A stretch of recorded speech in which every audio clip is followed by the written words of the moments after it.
Օրինալ Տեր Հիսուս Քրիստոս, ամեն, Հայր մեր որ երգինս է Սուրբ Եղիցի անուն քո, Եղեսցի արքայություն քո, Եղիցին կամ քո որպես երգինս եւ երկրի։ Ըս հաց մեր անաբազոր տուր մեզ այսօր եւ թող մեզ պարտիս մեզ, որպես եւ մեկ թողմուկ մերոց բարդաբանած եւ մի տանիրս մեզի փորձություն այլ բրգյազ մեզ իջարե։ Զիքո արքայություն եւ զորություն եւ փառք հավիտյանս ամեն։ Ողջույն քեզ Մարիամ, շնորհք Տեր ընդ քեզ, օրհնյալ ես դու իկանայս եւ օրհնյալ է բտուղ որովայնի քո Հիսուս, սրբուի Մարիամ, մայր Աստուծո, բարեխոսյավ ասններ մեղավորացս այժմ եւ իժամու մահվան մեր ամեն։ Մայր իմաստության բարեխոսյավ ասն մեր։ Մտրենք սրբուի Աստվածածնի շնորհները մեզ համար, որ այս մեծ պահքի ընթացքում կարողանանք առատորեն լցվել Սուրբ Հոգու շնորհներով, այն բոլոր շնորհներով, ինչ որ մեզ իսկապես պետք է, անհրաժեշտ է, ինչ որ Աստծո կամքի համաձայն է, մեր սրբության համար, ապաշխարության համար, մեր ընթացքը այս օրերին փոխելու համար, որպես այս 40 օրերը իսկապես տարբերվեն տարվա մյուս օրերից, մեր աչքի առաջ միշտ ունենալով Տիրոջ չարչարանքները, եւ որպեսզի մենք էլ կարողանանք մի որոշ զոհողություններ, հատուցումներ անելով միանալ Քրիստոսի չարչարանքներին։ Ամեն։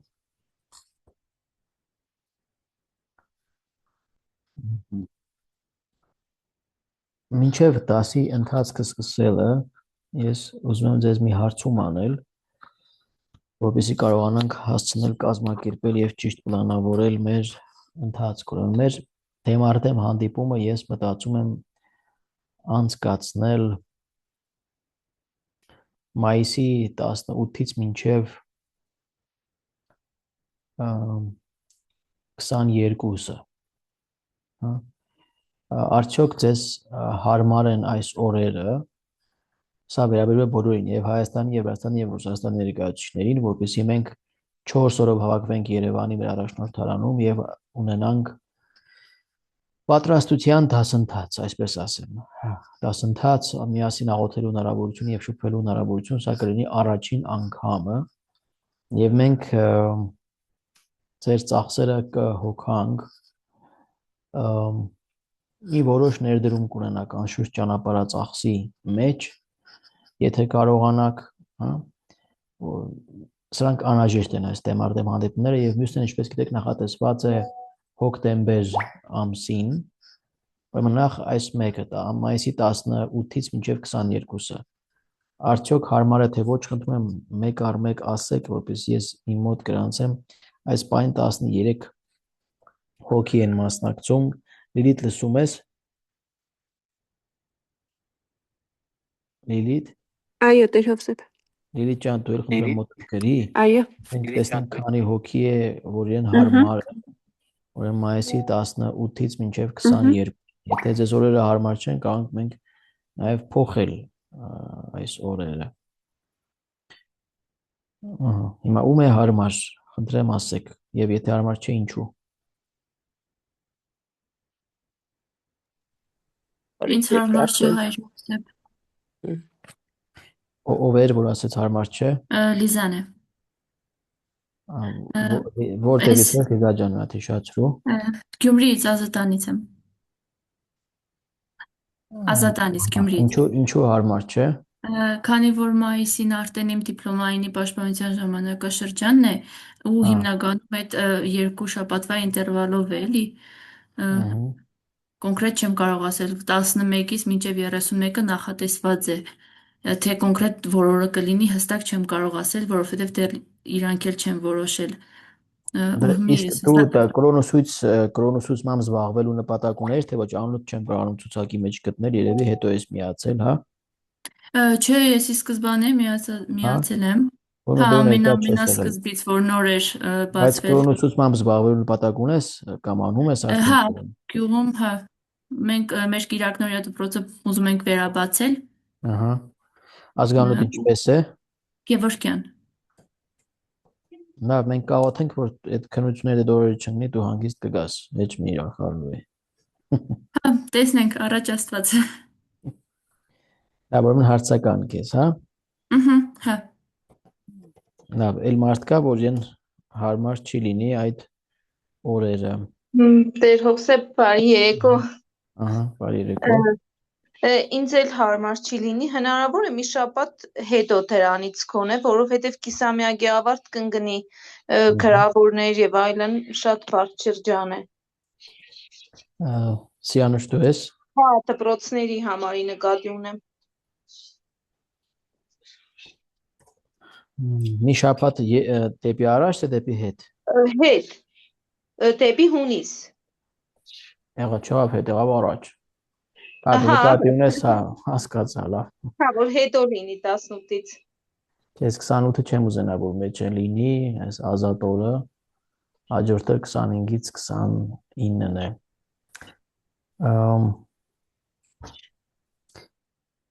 Կարող եմ դժվար կլինի ինձ համար, բարև ձեզ, այո, իհարկե։ Ես էլ ուսուցչու եմ, ես էլ քննություններ ունեմ, դասեր ունեմ, սիրով կուզեի մասնակցել, բայց դժվար թե կարողանամ։ Ես եւ 9-րդ եւ 12-րդ դասանում հենց քննությունը իմ առարկայից է, կոնսուլտացիաներ ունեմ, քննություններ ունեմ։ Երբ եք վերջացնում։ Դեռ քննաշրջանը, քննության օրերը հայտնի չեն, դեռ չեմ կարող ասել։ Ժամանակի մեջ հայտնի կլինի։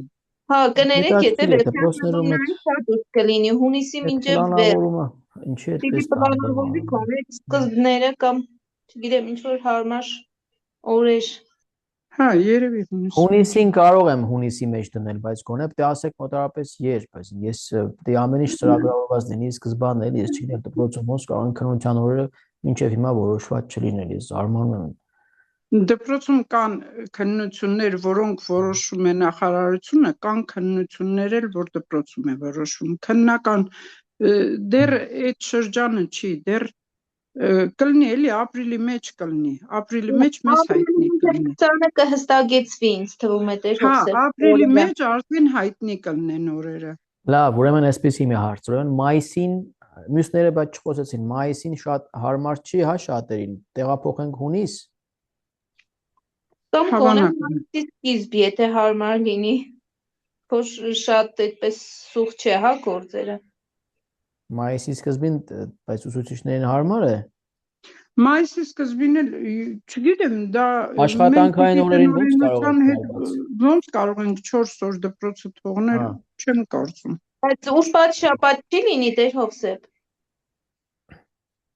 Եթե շատ նեղնենք, հա, բայց ուրբաթ շաբաթ կիրակել ինձ հարմար չէ, որպես հոգեորական, որտեղ ես մոտարակներ ունեմ գյուղերում։ Լավ, դասերը, քննությունները, դասերը երբ են ավարտում, մայիսի 25-ին, չէ՞ մոտարապես։ 23-ին վերջի օրն է, 23-ին։ Մնում է հետո այնտեղ քննությունները, հասկացա։ Հետո հունիսի մեջ կլինեն քննությունները, կկազմվեն հանձնաժողովները, նոր կիմանանք, էլի ապրիլի մեջ դա արդեն հայտնի կլինի։ Իսկ քննությունները ընդհանուր ինչքան կտևեն ձեր կարծիքով, 2 շաբաթ, 3 շաբաթ, մի շաբաթ։ Կտևեն, մինչև երևի հունիսի կեսը կամ էլ մի քիչ էլ ավել։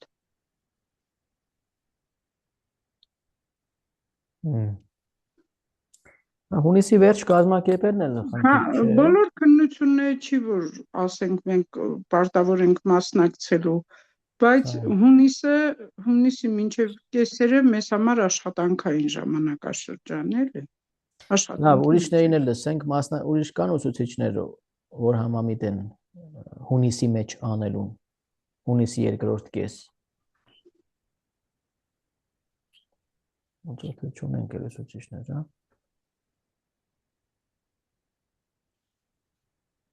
Բոլորը լսում են ինձ, միացրել եք ձեր սարքերը։ Ես չգիտեմ ինչքանով դա մեզ վերաբերվում է, потому что մի քանի դասի ես արդեն մասնակցում եմ։ Միտք չունեմ դաս տալու, բայց այն մյուս ընկերուհիս ինքը դաս տալիս է այստեղ Ռուսաստանում, բայց ես ուղղակի միացել եմ ինձ, որովհետև հետաքրքիր է։ Вот. Поэтому не знаю, насколько это меня касается, поэтому я молчу. Вот. Понятно. Դե հիմնականում նրանց համար է անշուշտ ծրագրի տրամաբանությունն է այդպես, ովքեր որ պիտի դաս տան։ Ահա, Դուք կարող եք միշտ միացած լինել, այսինքն այս իմաստով ազատ եք, որովհետեւ խնդիր չկա, բայց այդ դեմարդեմ հանդիպումները ավելի դասավանդողների համար են, այո։ ահա։ Կներեք, մի հարցեր ես հա դաստան որտեղ ինչպես Եկեղեցու մեր համայնքից ներս, համայնքի մեջ։ հա այդ դասերը ոնց են լինելու ասենք շաբաթական քանի օր Ներողություն հիմա կասեմ։ Գևորգ ջան, ես քեզ հետ կզանգեմ մի ժամից, հա։ Հա։ Այդ արդեն տեղի ժողովրդապետի հետ պետք է խոսեք, այսինքն ձեր параգրաֆում հայրներ սեսի, երբ որ արդեն դուք զգաք, որ կարող եք սկսել, ժամանակը թույլ է տալիս կամ մեր մեթոդներին արդեն ընդունելի են ձեզ համար եւ դի սկսեք հայրներ սեսի հետ արդեն կպայմանավորվեք, այդ դուք եք որոշողը։ Սովորաբար մի օր ենք մենք անում, կամ ուրբաթ կամ կիրակի։ 1 կամ մաքսիմում 2 օր էլի նայես կամ եթե խմբերով է, ասենք փոքրերի խումբ, մեծերի խումբ արդեն 1-2 օր։ Պարզ Ներեցեք մի բան ասեմ, կարելի է։ Ահա։ Ուղղակի ուզում եմ ասել, որ մեր գյուղում ես Խուլգումոյից եմ, Վրաստան։ Մեր գյուղում արդեն կրոնի դասեր կան։ Մենք ամեն շաբաթ ուրբաթ օրը կրոնի դասեր ենք անցկացնում։ Գիտեմ, տեղյակ եմ։ Հիմա Ես դուք եք ուղղակի- եկաք, չէ՞ մասնակցելու դեմարդեմ հանդիպմանը։ Հա, մենք անպայման կգանք, ուղղակի հիմնական հենց դրա համար, որ ավելի շատ գիտելիք կարողանանք փոխանցել երեխաներին։ Այո, հիմա մենք այս բանի ժամկետն ենք քննարկում, Աննա ջան, որպես ժամանակը շատ չանցնի, հիմա դուք ինձ ասեք հունիսի մեջ եթե տեղափոխենք, բնական է ես կուզեմ, որ ուսուցիչները եւս մասնակցեն, ուրեմն տանելու ենք հունիս։ Դուք օրեր կան կամ շրջան կա, որ ձեզ համար պրոբլեմ է, քննություններ, ինստիտուտում, չգիտեմ։ Վրաստանում դասերը հենց հունիսի 15-ից հետո ավարտվում են հիմնականում։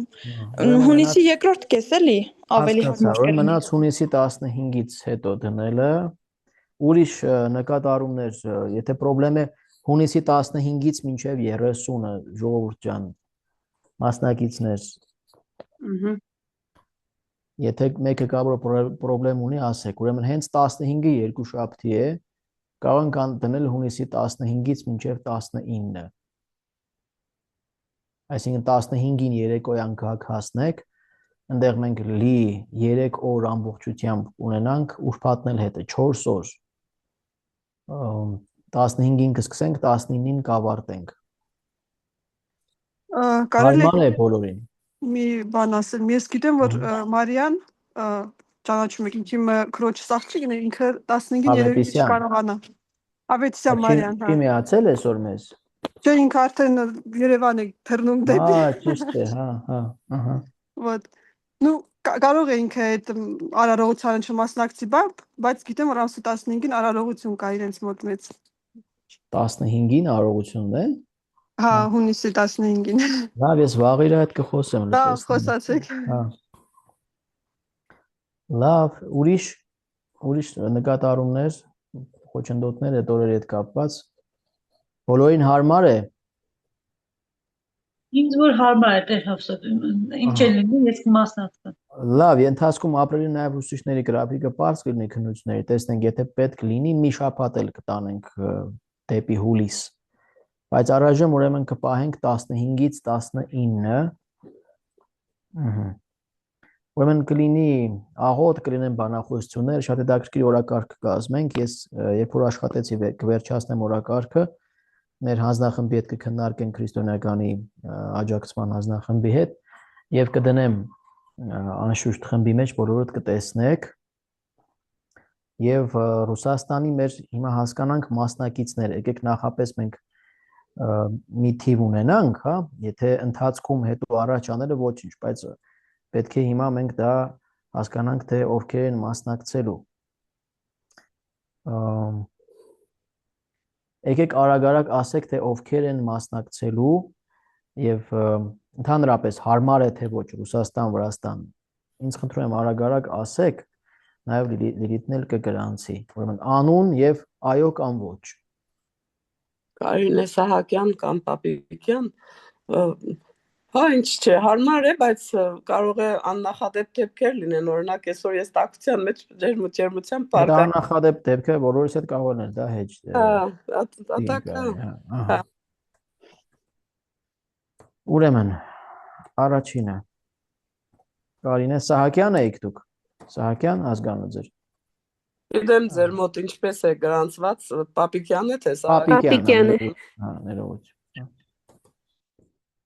Պապիկյան, ահա։ Մասնակիցները, շատ լավ։ Մյուսը ովքեր են գալու։ Միայն մասնակիցները, ասեք ովքեր։ Ես եմ ձեր Հովսեփ Հասմիկը։ Ճիշտ ասած չգիտեմ, եթե կամ փոքրիկ երեխայի հետ։ Այո, բայց Հասմիկ ջան, դասավանդելու նպատակներ ունեիր գյուղում։ Ընդհանրապես այո, հիմա որքանի որ եկեղեցին չի աշխատում, հիմա դաթարի մեջ է այդ գործընթացը։ Շատ լավ, Աստծո կամոք կվերաբացվի։ Մյուսը։ Մյուսը ես էլ եթե աննախադեպ ինչ որ բաներ չլինեն, ես էլ կմասնակցեմ։ Սուսաննա Պողոսյան։ Մյուսը։ Արմինե Սահարյանը երևի այստեղ չի, բայց ինքն էլ մեծ հաճույքով ուզում է որ մասնակցի։ Լավ, խնդրեմ ճշտեք, եթե հանգարց ոչ է, խմբի մեջ գրեք, հա, կամ առանձին ինձ գրեք։ Մյուսը։ Այստեղ եմ, լսում եմ։ Ինձի։ Ալո։ Արմինե։ Հա, ես գալու եք, հա, մասնակցելու եք։ Ինձ ճիշտ ասած այդ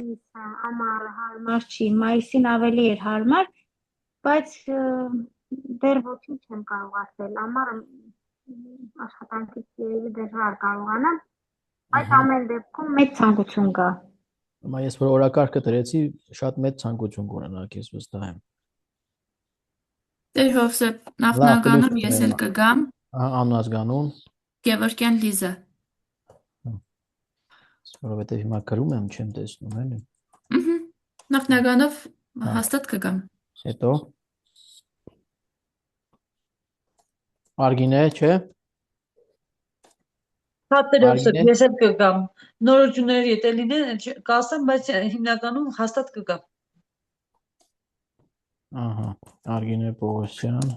Ես էլ կգամ հաստատ Տեր Հովսեփ, Աննա Եպրիկյան։ Ահա, հետո մի քիչ ճուտ, խնդրում եմ, ելեկողներ չկան։ Մենք հիմա ասենք պլյուս մինուս Տեր Հովսեփ, թե ապրիլին սպասենք։ Չէ, հիմա։ Հա, ուրեմն պլյուս դրեք ինձ։ Եթե բան եղավ կփոխենք։ Հա, կհարմարեցնենք։ Սիրիանուշ Հովանեսյան, չէ։ Ահա։ Հովանեսյան, ահա։ Ահա։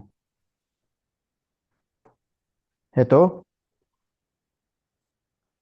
եղավ 8։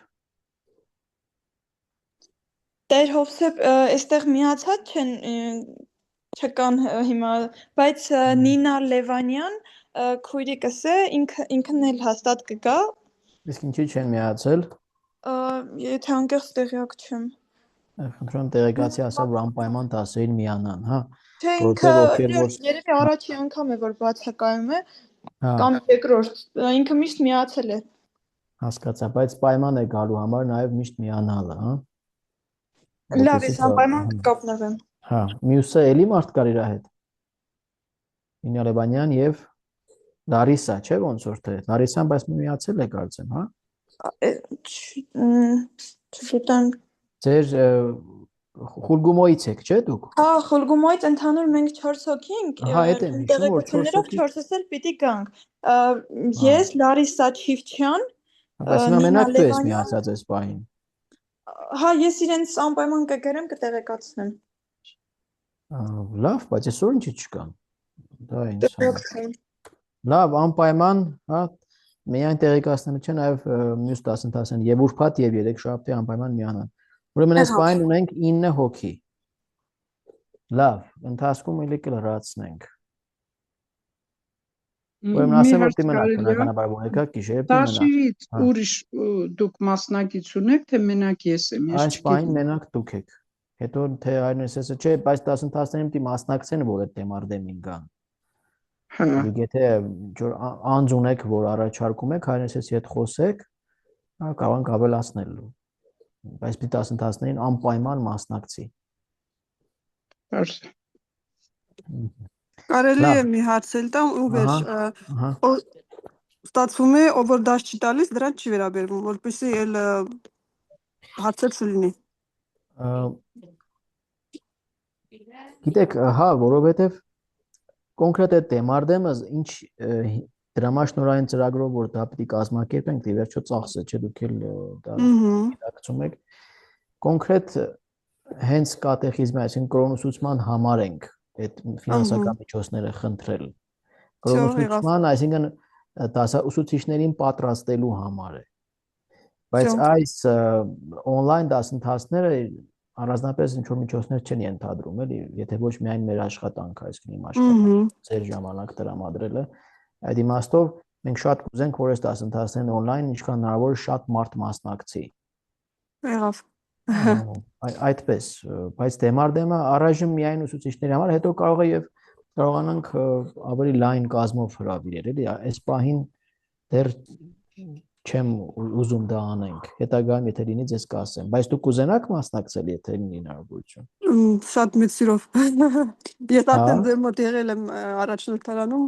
так что всё хорошо։ Շատ դուրս եկել է։ Իսկ ինչու չեք ուզում երեխեքի հետ աշխատելու, ցանկություն չկա։ Մեր մոտ ուղղակի կան մայրապետներ, որոնք որ զբաղվում են ռուսերենով։ Մեր մոտ կան վարդապետ մայրապետներ, որոնք որ լատին աբրիադով են զբաղվում։ Որտեղ եք դուք։ Ուլյանովսկ, Ռուսաստան։ Ուլյանովսկ, Բայց գիտեք ինչ, եկեք, հա, եկեք մասնակցեք, որտեղ հնարավոր է մենք միասին գտնենք ձև, օրինակ on-line ինչ-որ դասընթաց անելու։ Բայց ինչ-որ մի ձևով ձեր ներդրումը որպես ինչպես ասեմ, առաքյալ, որպես ավետարանը տարածելու, եթե պատրաստ եք ինչ-որ ձևով օգնել եկեղեցուն, հա, ձեր գիտելիքները տարածելու, եկեք մասնակցեք, դուք ինքներդ որոշեք։ Իսկ եթե միայն ուղղակի ուզում եք դուք գիտելիքներով հարստանաք, սա մի քիչ ուրիշ է։ Mēs պետք է զինք ովքեր առաքյալների նման կօգնեն մեզ։ Եղավ։ Կմտածենք, շնորհակալություն։ Բարի երեկո Տեր Հովսեփ, ներեք տունը չգրցա միանալ։ Աննան ասավ ինչ որ հարցուցել եք վաղվա հանդիպման համար։ Վաղվա չէ։ Նախ դասընթացներին պետք է միշտ մասնակցել, Նինա ջան։ Եվ երկրորդը մենք քննարկում ենք դեմարդեմ հանդիպելու հնարավորությունը հունիսի երկրորդ կեսին Երևանում 4 օրյա դասընթաց։ Դու ուզում ես մասնակցել։ Հա, ինչի՞ չէ։ Հունիսի երկրորդ կեսին կգրնամ։ Լավ, շատ լավ, ուրեմն քո անունն էլ արդեն գրված է, հա, անունդ ունեմ։ Լավ, շարունակենք մեր դասընթացը, հա, մնաց մեզ 35 րոպե։ Կարծեմ էլի մարդ միացավ։ Աննա Տուրգարյան։ Դե, բայց ինչի կես ժամ հետո չեմ հասկանում։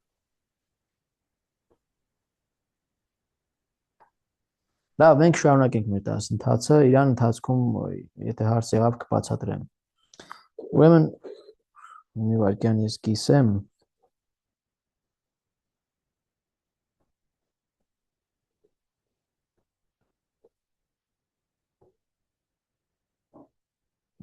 Տեսնում եք, չէ՞։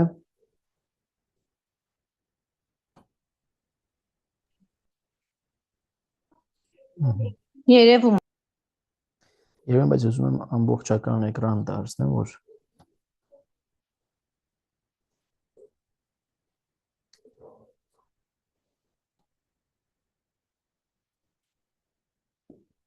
լավ։ Մենք հասել ենք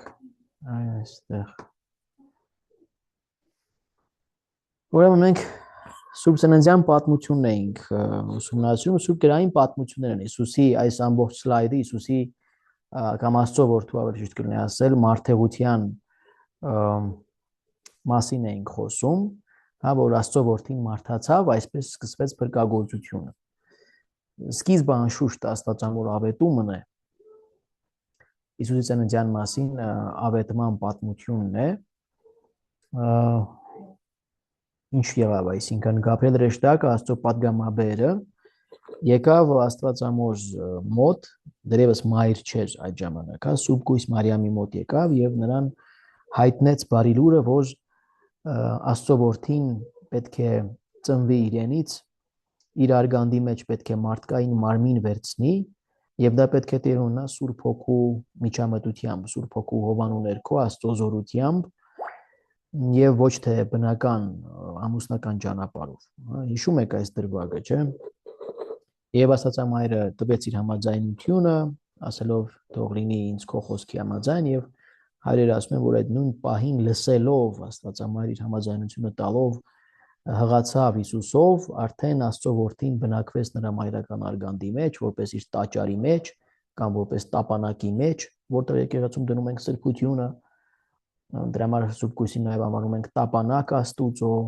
Աստծո տապանակ, որի մեջ բնակվեց Աստծո որդին եւ Մարիամից վերցրեց մարդկային մարմին, սուրբ մարմին, քանի որ Մարիամի մարմինը եւս մաքուր էր, անարատ էր ի սկզբանե,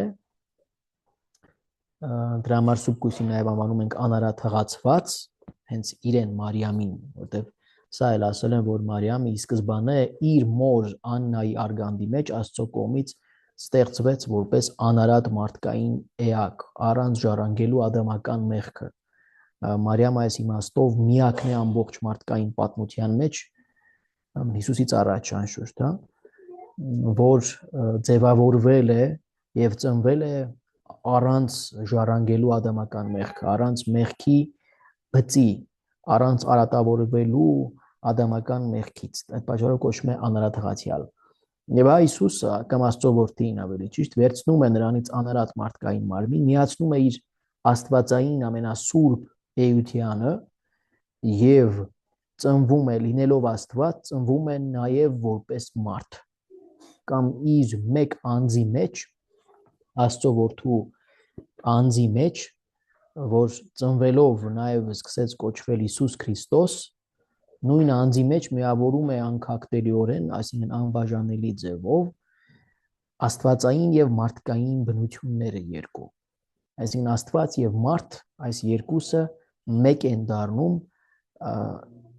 Հիսուս Քրիստոսի մեկ անձի մեջ, բայց անշուշտ այս երկու բնությունները մեր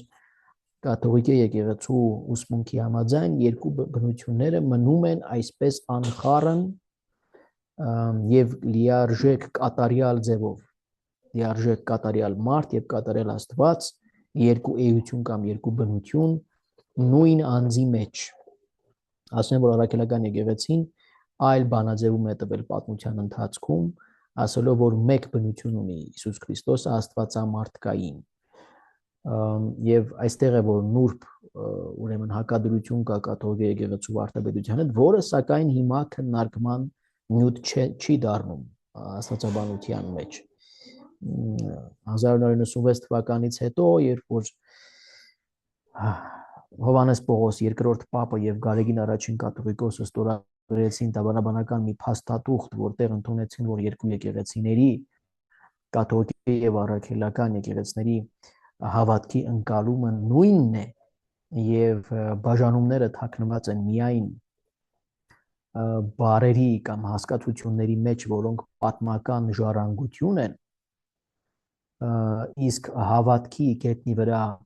մեր ընկալումները, մեր հավատամքը նույնն է, այսինքն դրանից հետո այլևս երբեք քննության առարկա կամ այսպես տարաձայնությունների նյութ չի դառնում երկու բնությունների կամ մի բնության հարցը, այսպես ասեմ, հա, բայց որպես դուք իմանաք այս տարբերությունը կրոնի դասագրքերում հավանաբար տեսել եք, որ եկեղեցու պատմության, որ մեկ բնության մասին է խոսվում եւ այդ պատճառով էլ առաքելական եկեղեցին այսպես շատ աստվածաբանների կողմից համարվել է միաբնակ եկեղեցի կամ մոնոֆիզիտ եկեղեցի, որը առաքելական եկեղեցին չի ընդունում այս տերմինը, բայց իր դավանաբանությունը այն է, որ Քրիստոս ունի մեկ բնություն, իսկ կաթողիկ եկեղեցին ընդունում է երկու բնություն մեկ անձի մեջ։ Եվ սա է Քաղկեդոնի ժողովի 451 թվականի Քաղկեդոն քաղաքում տեղի ունեցած տիեզերական ժողովի բանաձևումը, որը տվել է Լևոն ուրեմն մեծ պապը։ Եվ այս Քաղկեդոնի ժողովը է, որ եղավ այսպես բաժանման պատրվակ, նաև առաքելական եւ կաթողիկ եկեղեցիների աստվածաբանության եւ հետո նաև եկեղեցու բաժանման, բայց սա էլ պատճառը ավելի պատմական եւ քաղաքական է եւ ոչ թե դավանաբանական, որովհետեւ Քաղքեդոնի ժողովի որոշումները իրականության մեջ չի ընդունում միայն առաքելական եկեղեցին եւ որոշ մոնոֆիզիտ միաբնակ եկեղեցիներ։ Քաղքեդոնի ժողովի բանաձևումները ընդունվում են կաթողիկ եկեղեցուց բացի նաև ուղղափառ եւ վրաց եկեղեցիների կողմից եւ բյուզանդակ եկեղեցու կողմից։ Սրանք պատմական ցավոտ ժառանգություն են, որոնք որ սակայն չպետք է իրականության մեջ խոչընդոտեն դեպի միություն տարվող աշխատանքներին, որը հիմնված է Սուրբ Հաղորդության միասնակ ճաշակման եւ Սուրբ Հաղորդության հիման վրա միության վրա։ Սա ես ասում դες համար, որպեսզի իմանաք, բայց երեխաներին սա բացատրելը բավական բարդ կլինի։ Եթե հարցեր կունենաք այս մասին, ես պատրաստ եմ ընթացքում պատասխանել ձեզ, բայց հիմա անցնենք առաջ, ուրեմն ծննդյան տեսարանը։ Ես փորձեմ մի քիչ մեծացնել, բայց դե ինչու չի ստացվում սա։ Ահա։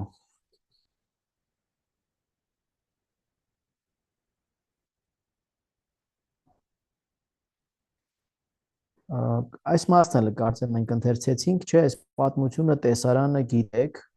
Սուրբ Ծննդյան,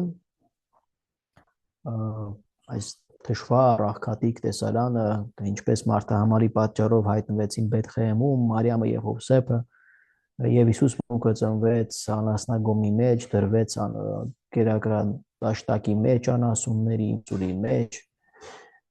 Այս աղքատ տեսարանն նաեւ եւս մեկ փաստ է, որ Աստծո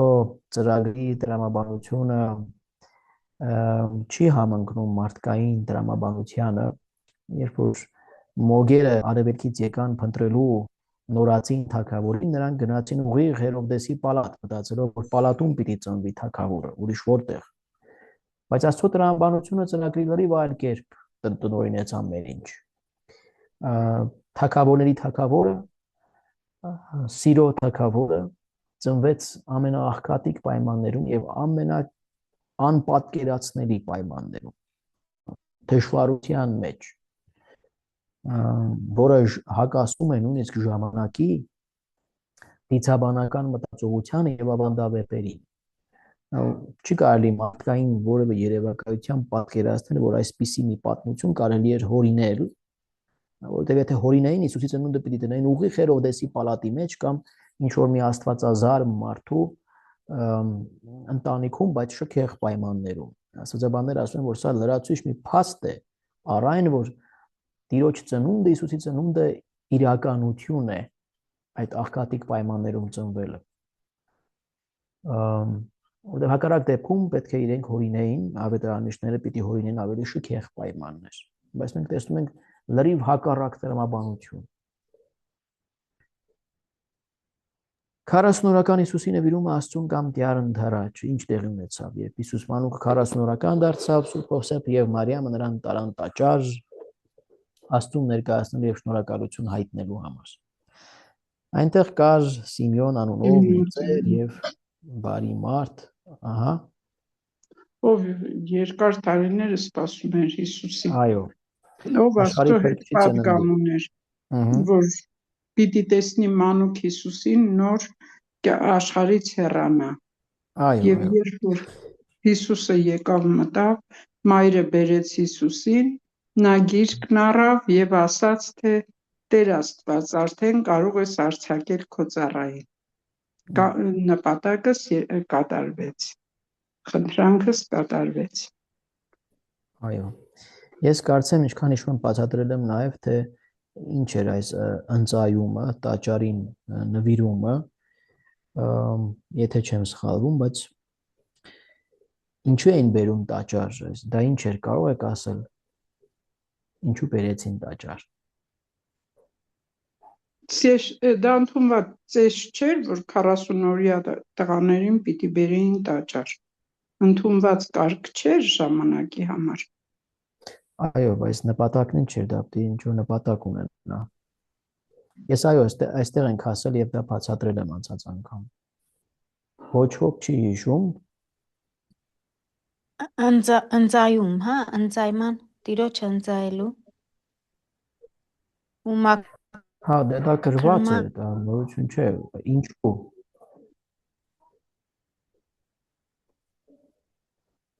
Ինչ։ Լսվում է։ Լսում եք ինձ։ Այո։ Ուրեմն ինչու ընծայվեց տաճարին։ Լսում եք հիմա։ Լսում եք ինձ։ Ես լսում եմ, դուք լսում։ Այո։ Որովհետև գրված է, որ անտրանիկները պատկանում են Աստծուն։ Միայն այդքանը։ Ինչու են պատկանում Աստծուն։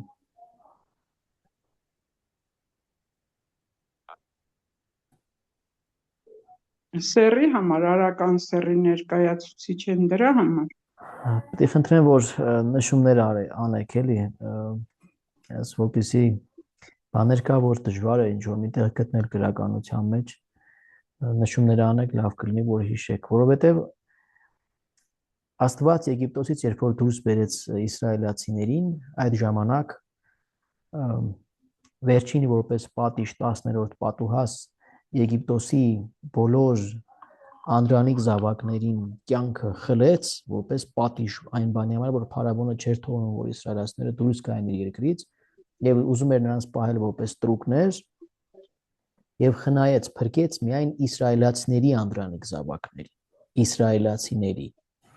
Եվ ի նշան, ի հիշողություն նաև այդ բանի, որ Աստված ժամանակին իսրայելացիների անդրանիկ զավակներին պահել է, փրկել է, նրանք բերում էին որպես շնորհակալության արտահայտություն, նվիրում էին Աստծուն, այսինքն Աստծուն պատկանող զավակներին բերում էին ներկայացնում էին Աստծուն, այսինքն պետք է տային Աստծուն իրականության մեջ, բայց դրա փոխարեն փրկագին էին վճարում, երկու տատրակ կամ աղավն ու երկու ձակ, այդպես են ասում աղքատները, իսկ նրանք ովքեր ունեին նաև գառներ, կենդանիներ էին զոհաբերում, փրկագնում էին, այսինքն վճարում էին գին եւ հետ էին վերցնում իրենց զավակներին։ Այսպեսով հիշում էին, թե Աստված ինչ էր կատարել իրենց համար ժամանակին Եգիպտոսից այդ ստրկության վիճակից փրկելիս։ Սա շատ կարևոր ծիսակատարություն էր, այսպիսով հայտնում էին իրենց շնորհակալությունը, երախտագիտությունը Աստծուն։ Լավ, անցնենք առաջ։ Ինչ է պատում Աստվածաշունչը Հիսուսի կյանքի մասին, դրվագներ Տիրոջ կյանքից, 12-ամյա Հիսուս Երուսաղեմի տաճարում։ Այս պատմությունն էլ հավանաբար դասագրքերից գոնե գիտեք, հիշում եք։ Ահա, գիտենք։ Էությունը ինչ է սրա, հիմնական միտքը ինչ է։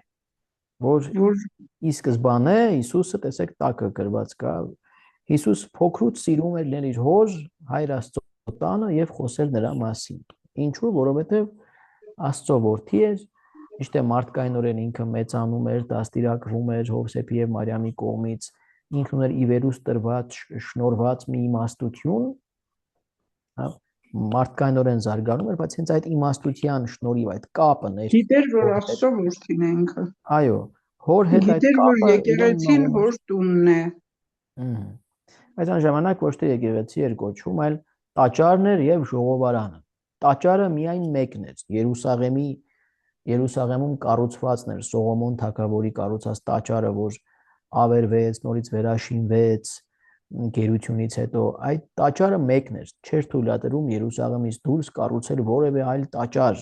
որպես Աստծուն զոհ մատուցելու վայր, միայն Երուսաղեմում էր կարելի դա անել, իսկ մյուս տեղերում գործում էին ժողովարաններ, այսինքն որտեղ հավաքվում էին, ընթերցում էին Աստծո խոսքը եւ աղոթում էին։ Ուրեմն տաճարը միայն Երուսաղեմում էր, դրա համար գալիս էին ուխտագնացության Երուսաղեմ բոլոր տեղերից։ Հետո Երուսաղեմի տաճարը 70 թվականին մեր թվարկության արդեն Հիսուսից հետո կործանվեց, հռոմեացիների կողմից հիմնահատակ կործանվեց, մնաց միայն մի պատ, այդ լացի պատը։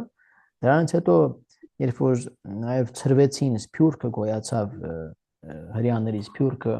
աշխարհի տարբեր երկրներում, այդ ժողովարաններ կոչվածները որ սինագոգներն են, սկսեցին կառուցվել ավելի շատ, ավելի հաճախակի, բայց այլևս զոհ չէին մատուցում, կենդանական զոհաբերությունները դադարեցին։ Եվ մինչև այսօր այդպես է, այլ միայն ընթերցում են Աստծո խոսքը եւ աղոթում են։ Այդ տաճարին կործանված տաճարին փոխարինեց Հիսուսի հոգևոր մարմինը, հոգևոր տաճարը, ինչի մասին որ խոսում էր նաեւ ինքը տաճարում քարոզելիս, որը իր եկեղեցին է։ Քրիստոսի խորհրդավոր մարմինը կամ Քրիստոսի տաճարը, հոգևոր տաճարը, որ նույն եկեղեցին է, այսինքն Քրիստոսին հավատացողների բազմությունը կամ ընտանիքը, մարդկանց ժողովը, ոչ թե այն պատերը, որ մենք անվանում ենք տաճարները, որ անվանում ենք եկեղեցի, այլ հոգևոր եկեղեցին, այսինքն Աստծուն հավատացողների խումբը, մարդկանց խումբը, որի անունով էլ այդ քարե տաճարները ստացել են իրենց անունը որպես եկեղեցի։ Այսինքն, եթե հոգևոր եկեղեցին չհավաքվի այդ քարե տաճարների մեջ, դրանք չեն կարող կոչվել եկեղեցի։ Հասկանալի է սա։ Այո։ Հիմա մյուս անգամ, լավ, մյուսին նորից ես էլի 1-2 հարց կտամ, մանավանդ երիտասարդներին։ Ինձ այս գրվակը միշտ մտածել է տալիս, որ Սրբույի Աստվածածնի մխիթարության համար կատարվեց այդ դեպքը։ Չգիտեմ, միշտ ամենից առաջ դա է միտքս գալիս, որ վշտի ժամանակ երբ կորցրեց Տեր Հիսուսին, դա ինչպես այստեղ կորցրեց եւ 3 օր հետո գտավ, այնպես էլ մահվանից հետո որ կորցրեց 3 օր հետո հարություն առավ, հիշելով Մարիամը այս դեպքը, այդ սքո օրերին մխիթարություն էր փնտրում։ Իհարկե դա իմ միտքը չի, ես Սուրբ Հայրերից եմ կարդացել, բայց շատ մի տեսակ մարդկային ու սրտամոտ է այս բանը մեկնությունը։ Այսպիսի աղոթքների շարք կա, կոչվում է Մարիամի 7 ուրախությունները եւ կա 7 վերքերը։ 7 ուրախությունները, 7 վերքերը։ Սա շատ հին աղոթք է, որ մխիթարյաններ հայրերը մանավանդ մեր շատ տարածեցին հայ իրականության մեջ։ Ինքը արևմտյան ծագում ունեցող աղոթքների խումբ են, բայց իրենք վերածեցին գրաբար թարգմանեցին եւ Վարդարանը ուրիշ է։ Վարդարանը ուրիշ է, Վարդարանի մեջ էլ կան չարչարանքների, այսինքն տրտմության, տխրության խորհուրդները, կա նաեւ ուրախության խորհուրդները, անշուշտ կա Աստվածամոր, այո, այդտեղ էլ նաեւ հիշում ենք ուրախության խորհուրդների մեջ Հիսուսի գտնվելը տաճարում, սա հիշում ենք անշուշտ, բայց կա նաև այդ 7 ուրախություններ կոչվողը, կոչվող աղոթքների խումբը, որը ես դրել եմ նաև մեր այս կապույտ աղոթագրքերի մեջ, որ եկաք Երևան, ովքեր որ չունեն կտամ։ Այո, Տերոսեփ, ես 7 ուրախություններն էլ 7 վերջերն էլ ընթերցում եմ, շատ հաճելի է, շատ հետաքրքիր են ու կարևոր։ Շատ լավ։ Եկեք անցնենք առաջ, հա, ուրեմն մկրտությունը Հորդանան գետում։ Երբ Հիսուսը դարձավ 30 տարեկան, գնաց Հորդանան գետի ափը եւ գետի մեջ մտնելով մկրտվեց Հովհաննես Մկրտչի ձեռքով։ Երբ ջրից դուրս եկավ, երկնքից լսվեց Հայր Աստծո ձայնը, որ ասում էր. «Դու ես իմ սիրելի որդին, որ հաճելի ես ինձ, կամ որ ունես իմ ամբողջ բարեհաճությունը»։ Եվ Աստծո հոգին աղավնու տեսքով իջավ Հիսուսի վրա։ Այսպես տեսնում ենք Աստծո սուրբ երրորդությունը։ Երեքը միասին՝ Հայրը, Որդին եւ Սուրբ Հոգին։ Այս մասին ուրեմն կարող ենք կարդալ Աստվածաշնչի Ղուկասի ավետարան 3-րդ գլուխ, այդտեղ կան այս պատմությունները, ներողություն, ահա։ Հիմա այստեղ կա որոշակի բարդություն, որի մեջ չենք խորանալու շատ, ինչու Հիսուսը մկրտվեց, ով կարող է ասել։ Որպեսզի օրինակ ցույց տար, որ մկրտությունն անհրաժեշտ է ադամական մեղքերից մաքրվելու համար, ինքը մաքուր էր, դրա կարիքը չուներ, ուղղակի պետք էր մարդկանց օրինակը ցույց տալ։ Բայց չեք կարծում, որ դա մի քիչ անհիմն է, այդպիսի ոչ թե ձեզ նկատի ունեմ, այլ այդ բացատրությունը այնքան էլ լուրջ չէ։ Մատթեոսի ավետարանի մեջ գրված է, որ Տեր Հիսուսն ասում է թույլ տուր, որպեսզի կատարվի Աստծո ամեն արդարություն։ Այո, սա իր պատասխանն է, բայց դրանից ավելի ոչինչ չի ասում։ Ինչ է նշանակում կատարել, ինչ արդարության մասին է խոսքը։ Արդարությանը Աստծո նախախնամությունն էր, որ ես այս հարցը տվել եմ հայր Անտոնին բավականին խորը բացատրվել է։ Եվ դե բացատրեք տեսնեմ մնացել է ձեր մեջ, հիշում եք։ Այսինքն Աստծո նախախնամությունը եւ օրենքն էր, որ պետք է որ եկեք չխառնենք իրար, նախախնամությունը ուրիշ բան է, արդարությունը մոտ են, բայց արդարության մասին է խոսում Հիսուս։ Երևի լիարժեք մարդ եւ լիարժեք Աստված լինել է, լիարժեք մարդ է, ուրեմն պիտի մարդկանց նման մկրտվեր։ Հայր Աստծո ինչ պարտադիր է, ինքը արդեն լիարժեք մարդ է, ջրի մեջ մտնելով բան չէ։ Քանի որ Աստվածաշնչի մեջ գրված էր, որ ինձանից Հովհաննես Մկրտչի համար գրված էր, որ ինձանից ավելի մեծն է գալու, որի կոշիկն ու կապերը կապելու անգամ արցակելու արժանի չեմ լինելու, այդ իսկ պատճառով գրված է կատարելու համար պետք է կատարվեր, չէ՞ գրված է։ Ինչ գրված։ Միտքս չեմ կարողանում ճիշտ ձևակերպել։ Կարողացի։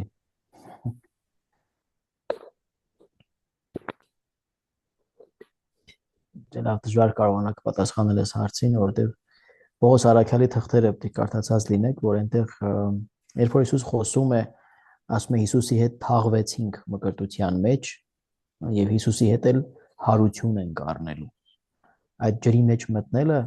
Հիսուս նշան տվեց իր մահվան, իր թաղվելու մահվան մեջ։ Այդպիսով իր վրա վերցնելով մարդկային մեղքերը ինքը սպանում է հին մարդուն եւ վերածնվում է դուրս է գալիս նոր մարդկությունը, հարություն առած մարդկությունը։ Այդպիսով ինքը նշան տվեց իր մահվան եւ իր խաչելության։ Սուրբ Մերսե շնորհալին մեր հայ Սուրբ ասում է այդ կետի մեջ մտնելով ինքը իր վրա վերցրեց մարդկային մեղքերը, նշան տվեց, իսկ ջրի մեջ սուզվելը ընդհանրապես հունարեն բապտիզո բառը, որ նշանակում է սուզում, մխրճվել, եւ ջուրը քանի որ խորհրդանշում է մահը, Սուրբ գրքի մեջ այդպիսի շատ դրվագներ ունենք, որտեղ օրինակ Հիսուսի քայլելը ջրի վրայով, որ մահը չի կարողանում իրեն կլանել։ Փոթորկի ժամանակ ծովի խաղաղեցումը, մահը սպառնում է աշակերտներին, բայց Տերը Արարիչը խաղաղեցնում է տարերքը, սանձահարում է մահը, տարերային ուժերը։ Ջուրը խորհրդանշում է մահը, ինքը մտնում է ջրի մեջ եւ այդպիսով նշան է տալիս իր գալիք մահվան։ Եվ յուրաքանչյուր քրիստոնյա, որ մկրտվում է, ջուրը մտնելով մեռնում է հին մարդ, դուրս է գալիս նոր վերածնյալ մարդ, այսպես կարճ ասեմ, այս ceremony must, ինքը մաքրվելու կարիք չուներ եւ օրինակ ծառայելն էլ այս իմաստով չէ, այլ այսպիսով նշան է տալիս։ Աստծո արդարությունը դա է, որ ինքը իր կյանքը տա մարդկանց մաքրելու համար, իր մահով մաքրում է մարդկանց։ Եթե Հիսուսը խաչված չլիներ, մեր մկրտությունը ոչ մի արժեք եւ զորություն չեր ունենա, քանի որ ինքը զոհվել է, մեր մեղքերը իր թափած արյան շնորհիվ, իր կատարած հատուցման շնորհիվ, իր զոհաբերության շնորհիվ մեր մեղքերը այլևս ներված են։ Ասում է խաչի վրա պատրեց մեր մեղքերի պարտամուրհակը, ասում է Պողոս Արաքյալը։ Նա անցնենք առաջ, բայց հիշեք, հա, խնդրում եմ կամ նշում արեք։ Հիսուսն ընտրում եւ կանչում է 12 առաքյալներին։ Գալիլեայի լճի ափին քայլելիս Հիսուս տեսավ աշակերտներին, որ ձուկ էին որսում, եւ նրանց ասաց. Եկեք իմ ետևից, եւ ես ձեզ կդարձնեմ մարդկանց որսորդներ։ Աստծո արքայության համար։ Նրանք թողեցին իրենց ուրկանները եւ նավակները ու հետևեցին Հիսուսին։ Դարձան նրա առաքյալները, այսինքն աշակերտները, որոնք ուղարկվեցին, առաքյալ բառը նշանակում է ուղարկված, ուղարկվեցին քարոզելու աշխարհում, որպեսզի մարդիկ հրաժարվեն չար գործերից եւ հավատան Աստծուն։ Ավետարան, Մատթեոս ավետարան 4-րդ գլուխ կարող եք այս մասին կարդալ։ Ուրեմն սրանք դրվագներ են, որոնք ես ընտրել եմ ավետարանից, անշուշտ այս պատմությունները աշակերտներին կանչելու մի քանիսն են։ Դուք գիտեք, որ երևի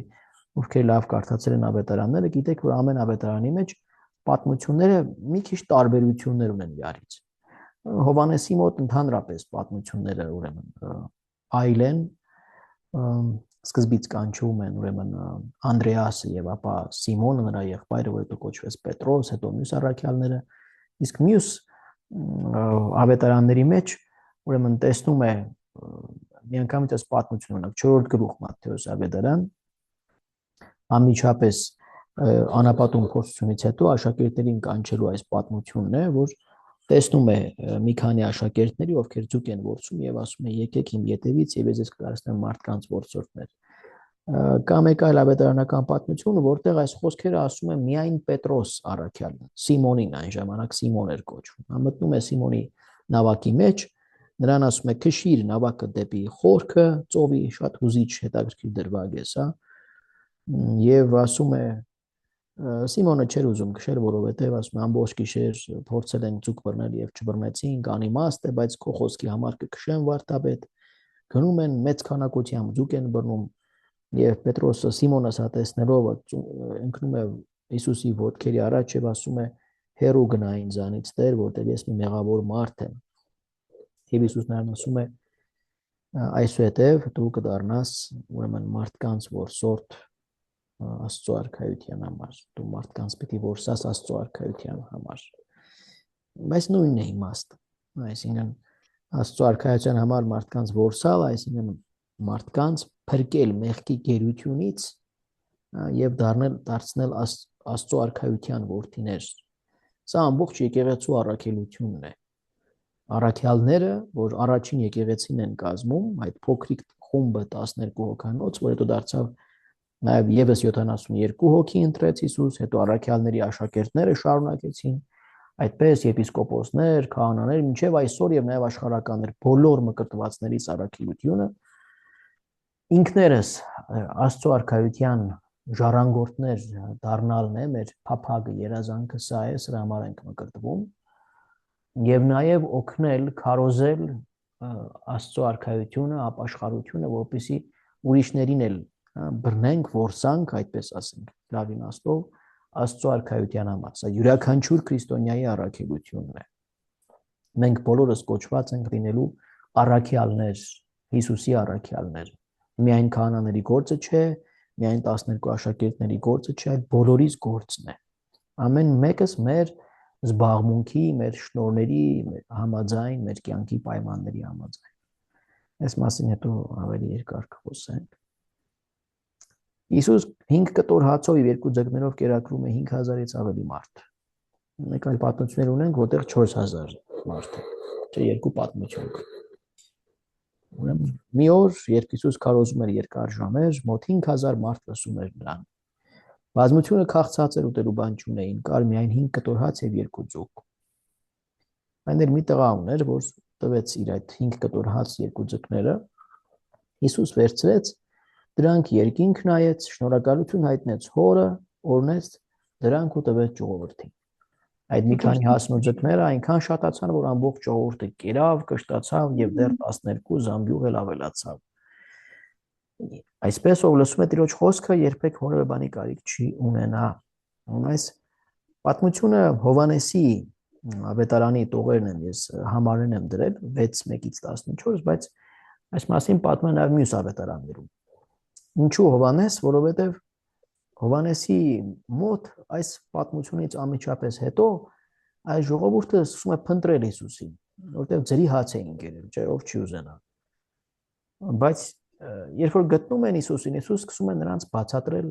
երկնային հացի աստվածաբանությունը։ Ասում է դուք ինձ փնտրեցիք նրա համար, որ կերակ այն հացից եւ կշտացաք, բայց ասում է գնացեք ջանք թափեք այն հացի համար, որը մնում է հավիտենական կյանքի համար, կամ կարող ենք ասել հավիտենական կյանք է տալիս, եւ որը մարդու որդին կտա ձեզ, ասում է։ Հետո շարունակում է բացատրել 6-րդ գլուխն Հովանեսի, ասում է ես եմ երկնքից իջած հացը, որ կյանք է տալիս աշխարհին։ Հետո ասում է ես եմ կենաց հացը, ես եմ կյանքի հացը։ Այսպեսով այս 5000-ի կերակրումը ճիշտ է ֆիզիկական կերակրում է այստեղ, որտեղ մարդիկ երկար ժամանակ լսում էին իրեն, Աստծո խոսքը լսեցին, հետո Հիսուս նրանց նաև տվեց ժամանակավոր այդ հացը, որը սակայն նաև նշան է հոգևոր կերակրի, երկնային կերակրի, որ Աստծո խոսքն է։ Ովքեր լսում են Աստծո խոսքը, նաև որևէ բանի կարիք չեն ունենա, նաև նյութական հացով Աստված կապահովի։ Եվ նաև սա նշան է Աստծո խոսքով կերակրվելու սուրբ հաղորդության ժամանակ, սուրբ պատարագի հացը նկատի ունեմ, Տիրոջ մարմինն ու արյունը։ Եվ հետո սկսում է Հիսուս 6-րդ գլխում բացատրել այդ աստվածաբանությունը, ասում է ով ուտում է իմ մարմինը եւ ըմպում է իմ արյունը, հավիտենական կյանք ունի, եւ ես նրան հարություն առնել կտամ վերջին օրը։ Հովհաննես 6-րդ գլուխը, որ կարդաք, այսօր կխնդրեմ կարդացեք, եթե ժամանակ ունենաք, նաեւ Չատնավ աղոթքի ինքը տեքստ է եւ ձեզ ավելի կտրամադրի սուրբ հաղորդությունը ընդունելուն։ Հովհաննես 6-րդ գլուխ։ Հիսուս հարություն է տալիս 12 տարեկան աղջկան։ Ուրեմն Հայրոս անունով մի մարդ կար, որ մի անգամ մոտեցավ Հիսուսին եւ ասաց, որ իր աղջիկը ծանր հիվանդ է, մահամերձ է, 12 տարեկան էր ընդամենը իր աղջիկը։ Եվ Հիսուս մենք երեխաների միջոցով նաև բեմադրել ենք Սուրբ Զատիկի արարողության ժամանակ, դա կույրի բուժումը, Հիսուսի կատարած հրաշքները։ Բեմադրությունները իսկապես երեխաներին շատ օգնում են հիշել այս պատմությունները, դա շատ կարևոր եւ գեղեցիկ բան են այդ բեմադրությունները, անշուշտ։ Կարող եք ասել, քանի այսպիսի հարության դեպք կա ավետարանում կամ վերակենդանացման ավետարանում։ 2 Ղազարոսինը, այս աղջկանը, երևի 2-ը, հա։ 3 Որը երրորդը։ Եվ իր հարությունը, հա։ Չէ, իրեն տարբեր է։ Երրորդը ո՞րն է։ Երրորդը չէ։ այդ բանը, այրո տղն ապրեք։ Նային քաղաքում մի այրիկին կար, որի միակ որդին մահացել էր, Հիսուս տեսնում է մի անգամ քաղաքից դուրս բերելիս եւ այդ տղային հարություն է տալիս կամ ավելի ճիշտ կլինի ասել, սրանք վերակենդանացման 3 դեպքերն են։ Ինչու եմ ասում վերակենդանացում։ Որովհետև այս մարդիկ հետո ծերացան եւ նորից մահացան մի օր։ Հիսուս նրանց վերադարձրեց նույն կյանքի դակին։ Իսկ իր հարությունը բոլորովին այլ է, որովհետև ինքը առած մարմինը, փառավորված մարմին է, այդպես է ասում Պողոս առաքյալը, ուրիշ ավելի դիպուկ բառ մենք չենք կարող տալ, որ այլևս ապրեց հավիտենական կյանքով, իր վրա կրելով հանդերձ իր վերքերը, խաչի վերքերը, ինքը այլևս այդ նույն մարմնով մարմինը տարավ երկնային արքայության մեջ, համբարձվելով եւ ապրում է այլևս հավիտենական կյանքով։ Սա է տարբերությունը։ Մյուսներինը վերակենդանացում է եւ նախապատրաստություն է կամ նշան է, որ մարդիկ հավատային, որ մահվանից հետո կա կյանք, որ մահը վերջակետ չէ, մահը վերջին խոսքը չէ եւ մահը կարելի է հաղթել, հաղթահարել։ Եվ իր հավատամքի վերջին է, ագնու պսակ, այո։ Ու սրանք կարևոր են այս հարությունները տարբերելու։ Առաջինը Հայրոսի աղջկա հարությունն է, երկրորդը այդ նային քաղաքի այրի կնոջ որդու հարությունն է եւ երրորդը Ղազարոսին։ Ինչու երրորդն եմ ասում, որովհետեւ Ղազարոսի հարությամբ սկսվում է Հիսուսի երկրային կյանքի վերջին շաբաթը։ Հիմա այս շաբաթ օրը է եկող հենց Ղազարոսի հարության հիշատակն է։ Եվ անմիջապես երեկոյան բացում ենք վարագույրը խորանի եւ սկսվում է ծաղկազարդը։ Ավակ շաբաթը, Հիսուսի մուտքը Երուսաղեմ։ Որտեղ այն վայրը, որտեղ որ Բեթանիան, որտեղ որ հարություն առավ Ղազարոսը, ընդամենը 3 կիլոմետր էր հեռու Երուսաղեմից, Հիսուս Երուսաղեմ մտնելու ճանապարհին, այդպես ասենք, հա, երբ մոտենում է Երուսաղեմ իր չարչարանքներին, նախապես հարություն է տալիս Ղազարոսին որպես մի նշան խորհրդավոր։ Էս էլ նայենք ու վերջացնենք։ Հիսուս քայլում է ջրի վրայով։ Հացի առատացման հրաշքից հետո այդ նույն Հովհաննեսի ավետարանի մեջ էլ սա կա, ուրեմն հացի առատացումից անմիջապես հետո այս ջրի վրա քայլելու դրվագն է Հիսուսի, բայց այստեղ դրված է Մարկոսի ավետարանի հատվածը։ Ուրեմն աշակերտներին ուղարկում է ծովի մյուս կողմը, դա լիճ էր իրականության մեջ, բայց որտեղ ալիքներ էին բարձրանում մեծ, ինքը գնաց առանձին աղոթելու, հանկարծ գիշերվա ուշ ժամին, երբ որ ծովը փոթորկված էր, Հիսուս մոտեցավ աշակերտներին, քայլելով ջրի վրայով եւ ասաց. Ես եմ, մի վախեցեք։ Սա շատ երկար կարելի է խոսել այս հատվածի մասին, բայց մի քանի կետ ուղղակի նշեմ, որ ինչն էր նպատակը ինչ էր Հիսուսի այս ջրի վրա քայլելու, ինքը չէր ուզում ցույց տալ, թե ինքը ինչքան զորեղ է կամ կարող այդպիսի հրաշքներ անել։ Հիսուս աճպարար չէր ուզում մարդկանց հիացնել։ Այդ նշանները որ մահին կհաղթի, որ անշուշտ, խոսեցինք արդեն այդ մասին, ջուրը, այո, մահն է խորհրդանշում եւ ինքը էլ արարիչն է, չէ, եւ տարերքը ջուրը ինքն է ստեղծել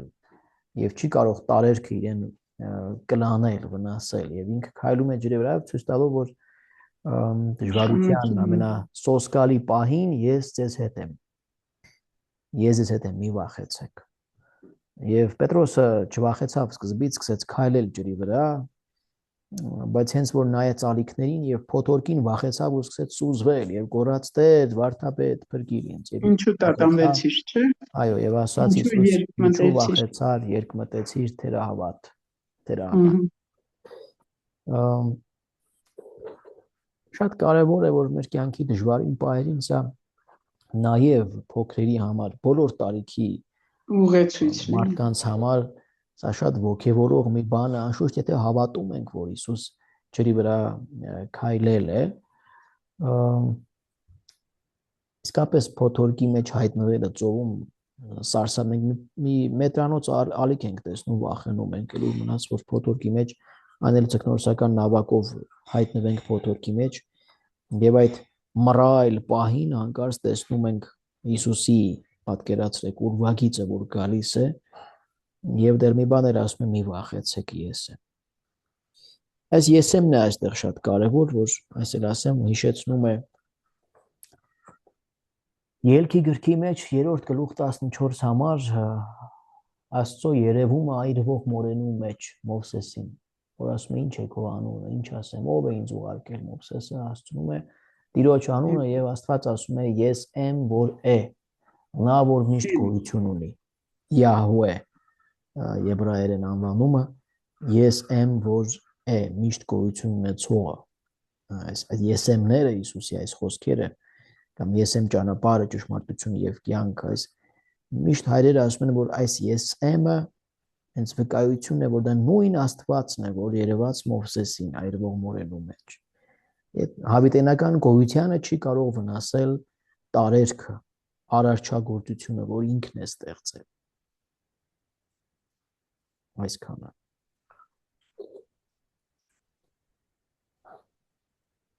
Լավ, եթե հարցեր կան, կարող եմ 1-2 հարցի պատասխանել։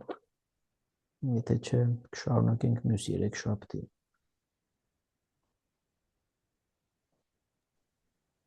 Տեր Հովսեփ։ Տեր Հիսուսի անունը Օծյալ է։ Օծյալը հենց մկրտության ժամանակ Սուրբ Հոգին իջավ, այդ պահին է ինքը Օծյալ հռչակվում։ Ինքը Օծյալ մարգարեների մեջ խոստացված Օծյալն է։ Սուրբ Հոգու իջնելը, այո, ցույց է տալիս իր Օծյալ լինելը։ Ցույց է տալիս, որ ինքը Օծյալն է։ Այդ պահին մենք չենք տեսնում յուղ կամ այդ նշանը, որ մարգարեները թագավորներին օծում էին։ Մենք չենք տեսնում, մենք միակ տեղը, որ այդ յուղի մասին խոսվում է, անուշահոտ յուղը, երբ որ Նարդոսի յուղը այդ մի կին հիշում եք Բեթանիայում օծեց Հիսուսի գլխին թափեց մի յուղ, խորհրդանշելով իր մահը։ Միակ դեպքն է, որ մենք ֆիզիկապես յուղի հեղում ենք տեսնում, օծում։ Բայց Սուրբ Հոգու էջքը, այո, ցույց է տալիս, որ ինքն է ճշմարիտ Օծյալը, որը ոչ թե յուղով է օծվում, այլ ի սկզբանե Սուրբ Հոգով է ինքը ձևավորվել Մարիամի արգանդի մեջ։ Ճշմարիտ Օծյալը հենց ինքն է։ Եվ կան տողեր, երբ Ղուկասի ավետարանի մեջ ուրեմն մտնում է առաջին անգամ Նազարեթ, բացում է գիրքը Եսայիա մարգարեությանը եւ կարդում է հենց այն տողերը, որ իր մասին է, օթյալի մասին, ասում է եւ սրա համար ինձ օծեց, ասում է, եւ հայրը եւ ուղարկեց քարոզելու ավետարանը աղքատներին եւ սրտով բեկյալներին բժշկություն, կույրերին տեսողություն, սրա համար ինձ իսկ օծեց եւ ուղարկեց։ Ինքը իր բարերով իր բերանով վկայում է իր օծված լինելու մասին։ Ամեն եւ բարի գիշեր ժողովուրդ ջան։ Աստված օրհնի բոլորիդ, Աստվածամայրը ձեզ օգնական։ Բարի գիշեր։ Շնորհակալություն, բարի գիշեր։ Բարի գիշեր։ Բարի գիշեր։ Բարի գիշեր։